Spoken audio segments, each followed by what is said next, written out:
Anastasia. Well, yes, considering the fact that history too is being written not about the spiritual nature prevailing among the peoples of the world, but about domination of the animal nature in mankind, who ruled over whom and against whom the wars were waged. All right, could you tell us please how the following phenomena can be explained? In a paper on ethnology, I've read about superstitions and cases connected with Siberian shamans. Powerful shamans asked their relatives to rebury them 3 times after their death, once every 100 years. People pass this information from generation to generation.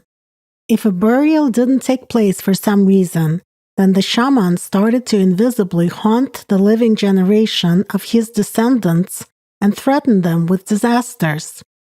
If the new generation didn't respond to this, then the local population suffered various misfortunes, such as epidemics, loss of cattle, natural disasters, and so on. This was the case with both good and bad shamans. It was also mentioned that if people treated the memory of good shamans with respect, then they in turn protected them from any disasters or personal misfortunes. Rigdon. We must differentiate concepts here. In this world, both forces of the animal mind of the material world and forces of the spiritual world are at work. Manifestations connected with forces of nature mostly relate to actions of the animal mind. As for the human subpersonality, which during its life as a personality, while developing supernatural powers, reached a certain level of influence over people, it can only provoke a surge of the animal nature in people, affecting them mostly through their subconscious by means of an exchange of information. Any subpersonality preserves the ego, its self-identification. It has experience, knowledge, and the skills of influence on the material world, but it does not have life force. It is not the dead shaman who creates disasters among people, but the belief of people themselves in this superstition. This happens at the expense of the power of living people. Besides, we must not forget about activation of power, the signs with which the shaman worked during his life, and spirits of this or that locale which are also controlled by the animal mind. However, this is another topic, not for this conversation. Anastasia. This means that subpersonalities remember everything. Rigdon. Yes, they are intelligent structures, and they're very scared and tormented by the future reincarnation, which on one hand extends their agony and on the other hand brings the final death closer.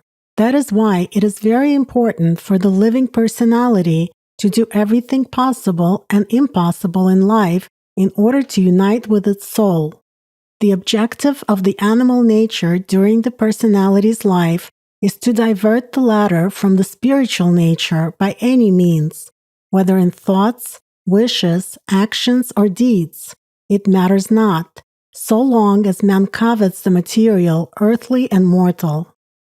The animal nature will use any means to achieve its end, including such manifestations of subpersonalities. There is no good in the animal nature. It is mortal. That is why its intention, just like that of any intelligent matter, is to gain control over other matter and use its life force for its own purposes. The animal nature does everything possible in order to change the direction of life vector of the personality and distract it from the spiritual nature. It does not disdain to use any means, its entire arsenal. And that, first and foremost, is aggression, attack. It is a search for the person's weak spot, where he or she can be mentally bitten and emotionally hit, or simply tempted with another sweet illusion. It constantly imposes new directives on a person or activates the old ones.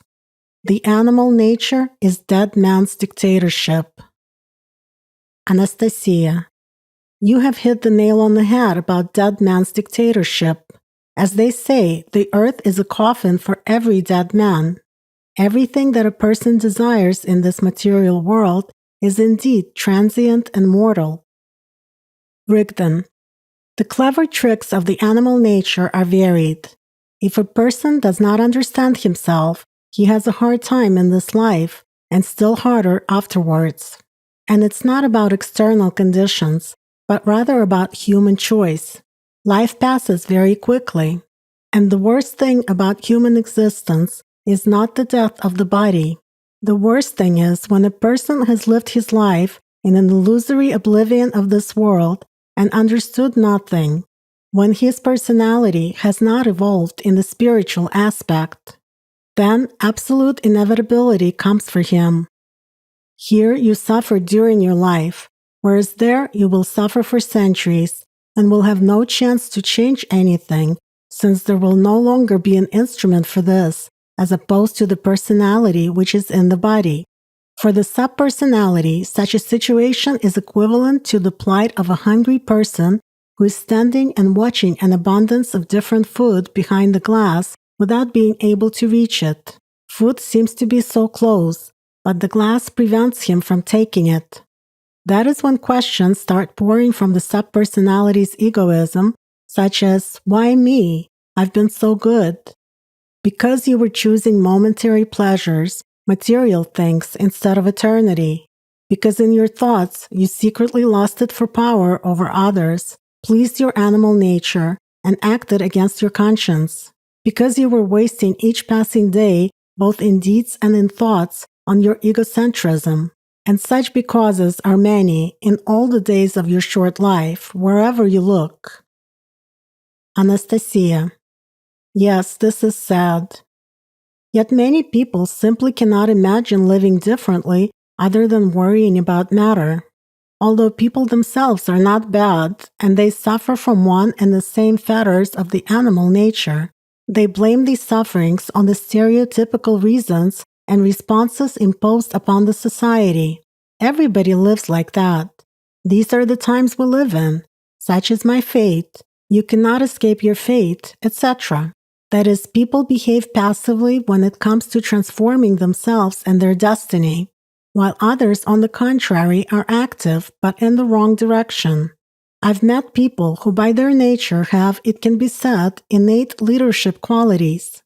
Practically since their childhood, they have felt the inner power, thanks to which they can influence people and foresee events. By the way, how can one explain such innate power in a person? Can it somehow be connected to the person's previous life? Rigdon. Cases can certainly vary. However, if we speak of a person's innate talent, this means that in the past incarnation of this soul, the personality developed spiritually and achieved certain results in self-development and in understanding of this world. In other words, there was a good leap in a spiritual growth, but it wasn't enough for leaving the system of Ahriman, for breaking the cycle of rebirths. Nevertheless, in a new life, a new personality with such a soul has certain advantages in comparison with other people. Human is born with a great energy potential, which if used properly, contributes to faster spiritual growth of the personality and gives it real chances to merge with the soul and leave the circle of rebirths. There are many such talented people. They feel that they're different from everyone. Since childhood, such people are quite sociable, have leadership qualities, the innate gift of influencing people, a certain level of sensitivity to events and manifestations of subtle energies, etc. However, there is another category of people with great potential. In childhood, as a result of conditions they got into, they grow up withdrawn and distanced from the outside world. And only later on, as adults, they develop their full potential. Anastasia. Obviously, such a gift is a great responsibility. Rigdon. Yes, and in the first place for the person himself. Those born with great spiritual potential should understand that there will be an equally strong opposition from the animal nature side, and it will do everything to use this power for its own purposes. If knowledge which explains these moments is lacking in the society, if numerous thinking patterns are set like traps in the format of the animal nature, then such gifted people, following priorities of the society, start spending their unique power on implementation of programs of the animal nature. They notice that they can solve certain seemingly difficult issues quite easily. They understand that they have influence over others. It is easy for them to be leaders in any group. But without proper knowledge of themselves, as a rule, they start using their gift either for selfish purposes to implement programs of their animal nature, or in general for the system which exists within a program of the animal mind. Thus, they become absorbed in matter, choose it more often, and develop this direction in their lives. This is how the animal mind deceives them. The animal nature activates in a person. A subtle substitution of the spiritual vector of life for the material one occurs, and this innate power is spent in favor of the animal mind. In very rare cases, such gifted people, overcoming strong opposition of their animal nature, become spiritual leaders, for instance. I mean, not those who possess religious power over people, but those who truly follow the spiritual path, really helping others develop spiritually and free their consciousness from the captivity of matter. But mostly, they use this gift to build a career for themselves, gain power, to accumulate material possessions, and so on. As a rule, such people become leaders in society. Some become public figures, others become businessmen, still others turn into crime lords, etc.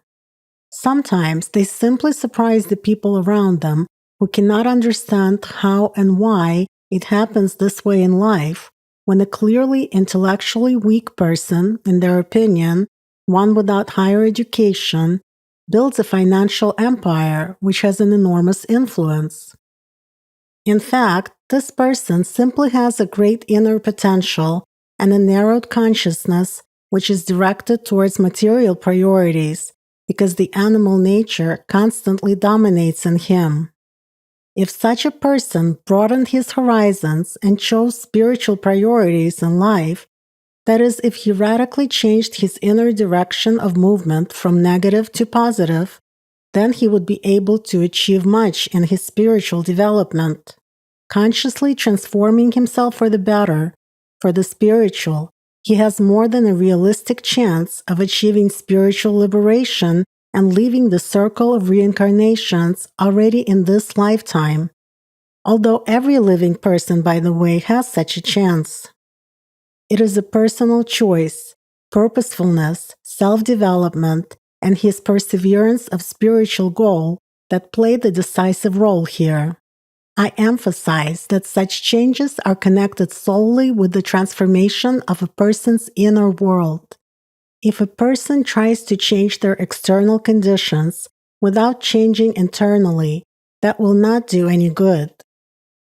Anastasia. I guess like the most people, when they're left alone, such people too feel the burden of matter and everyday problems from time to time. They obviously understand that everything they have achieved on the walk of life is not genuine. It is not the result which their soul desired, and that all this is mundane and superficial. Does it happen that the animal nature completely seizes control over such gifted people? Rigdon. It does. But in such cases, these people turn into really selfish, aggressive mutants. There is no other name for such creatures. But this only goes to prove that subpersonalities have practically no influence over which vector of his or her own development the new personality chooses during life. Let us put it this way. Even if the subpersonality had achieved significant spiritual heights back in its day, and all it lacked was only one step to nirvana, the final escape from the circle of rebirths, this does not mean that the subsequent personality will make this step. As a rule, the opposite usually happens, since such personalities, with a spiritually evolved subpersonality are exposed to more attention from the animal mind already in early childhood. As a result, instead of continuing their development in the spiritual direction and achieving the final fusion with the soul, that is spiritual liberation, escape to nirvana, these people waste their gift, their valuable power inherited from the previous personality, on an illusion imposed by the animal nature. In the end, instead of the intended leap forward in a spiritual sense, the person falls back, thus burdening his personality and the soul. Naturally, he ends up in the reincarnation circle again, only in much worse conditions this time.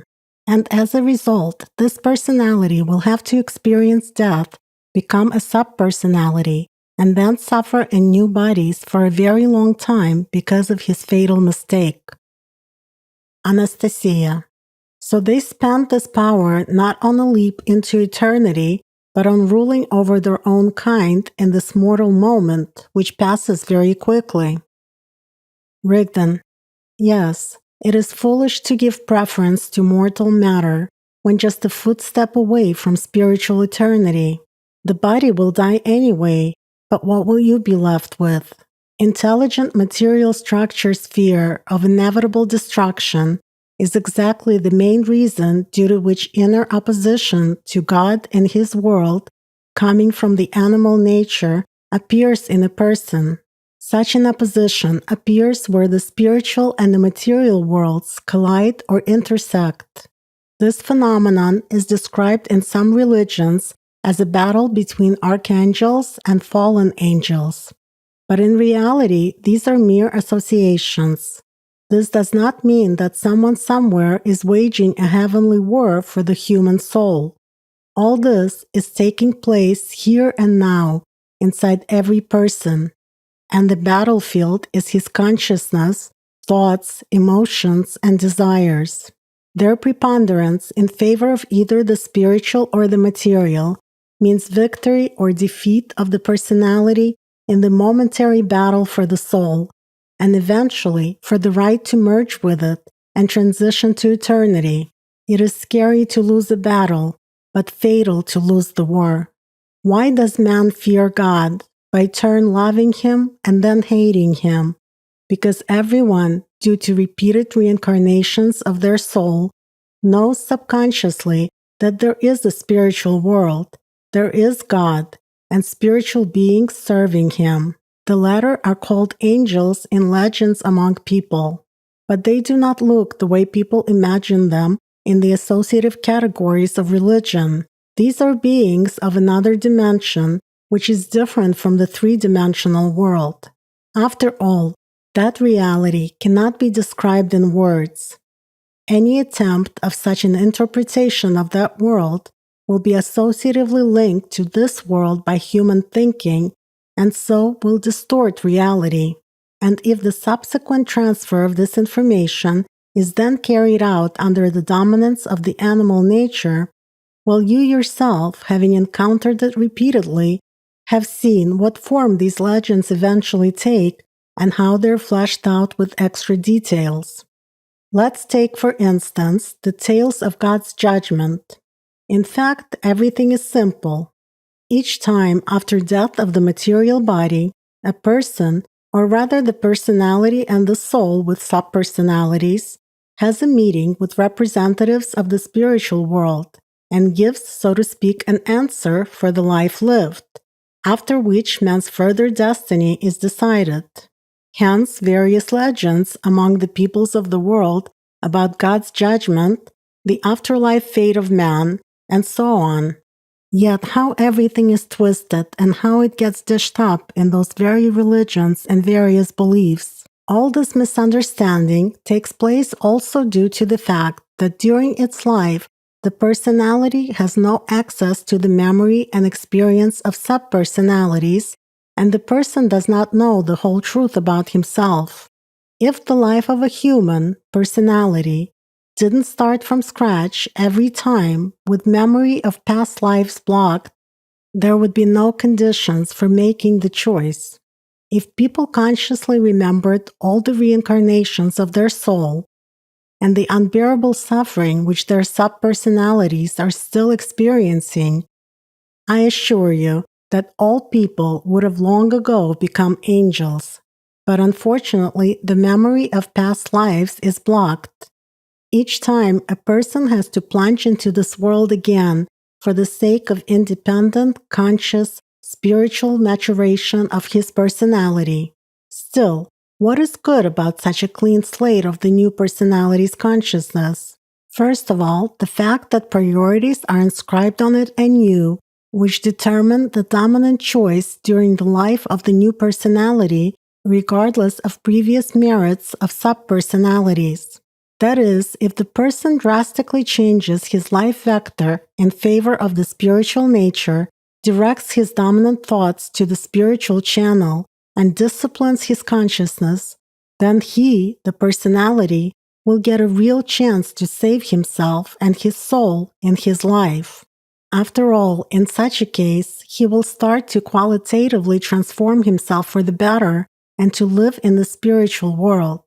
However, if human, the personality, again wishes to get caught in the fetters of material thinking, with thoughts of the animal nature invariably dominating in him, then such a personality will have only one route, to become a subpersonality, for the person will be spending the power intended for liberating the soul on the never-ending desires of the material world.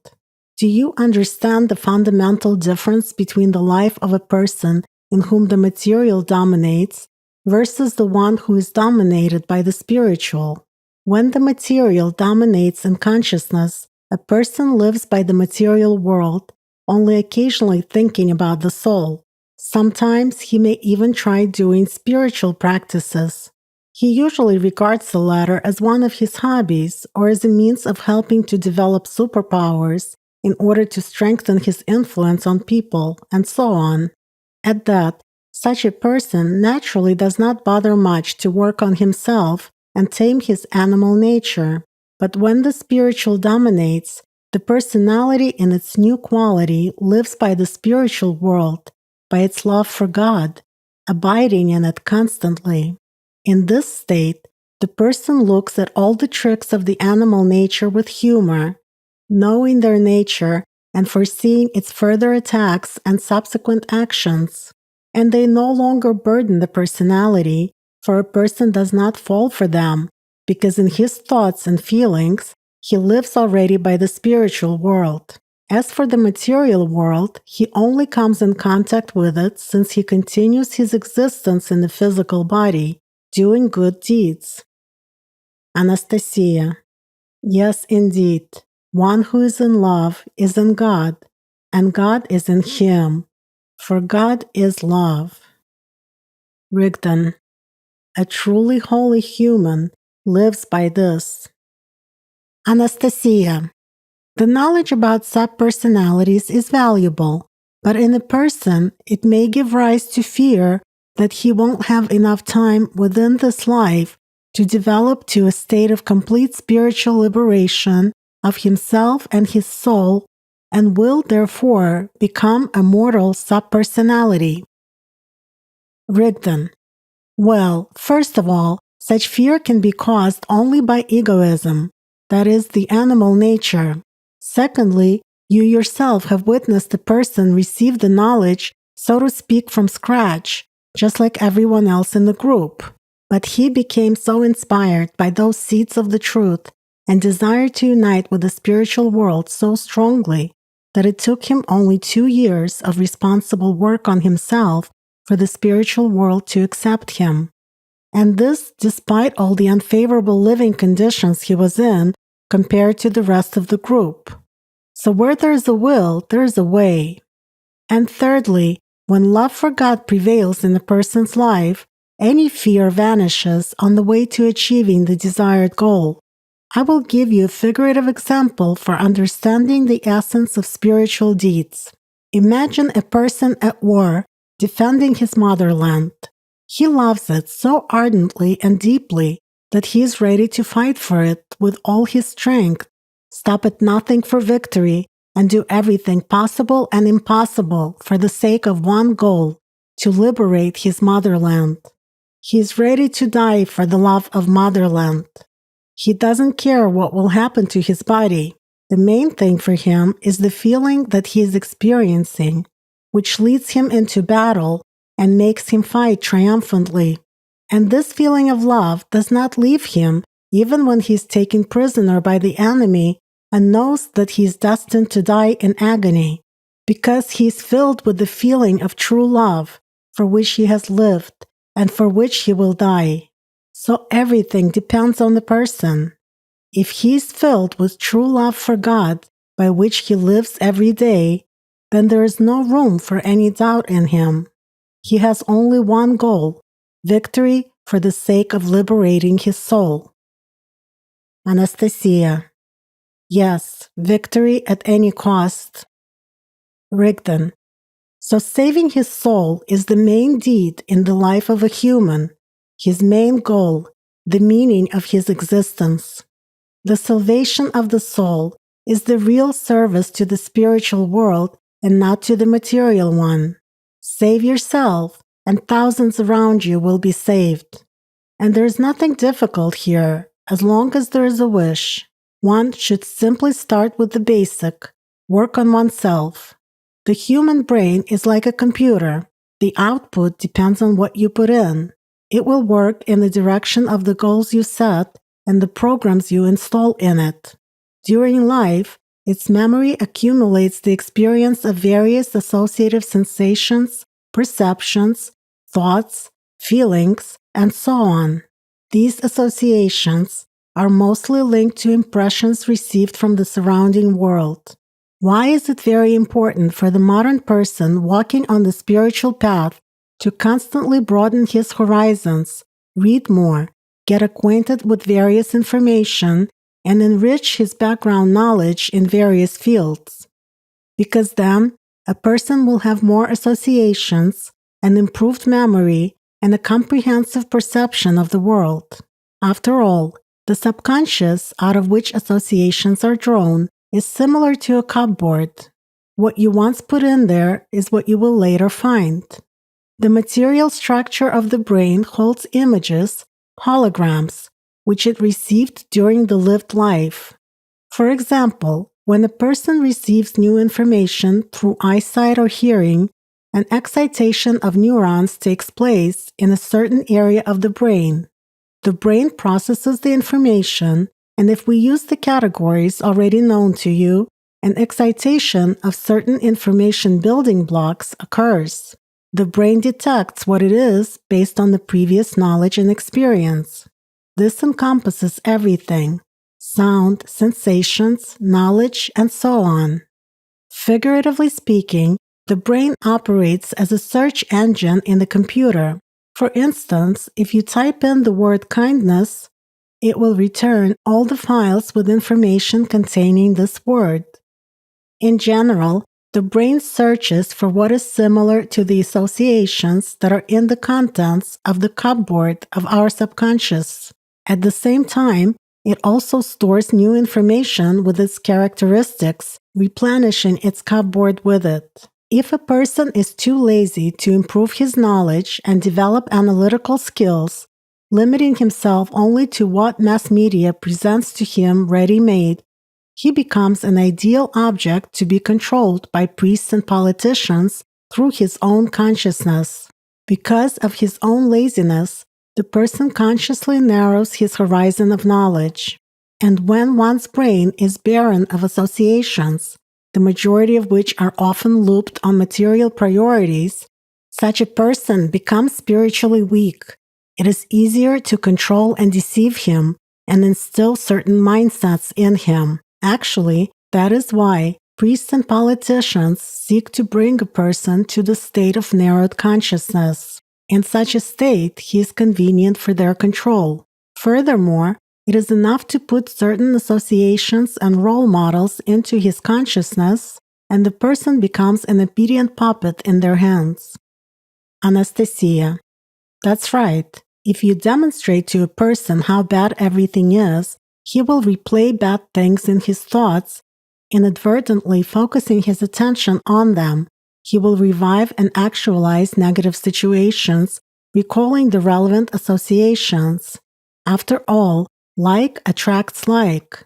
At the same time, if good things are demonstrated to a person, if his attention is drawn to the spiritual aspects of life, if examples of kindness, morality, culture, good manners, and a spiritual way of thinking are shown to him more often, then he will be forming his worldview already in this direction.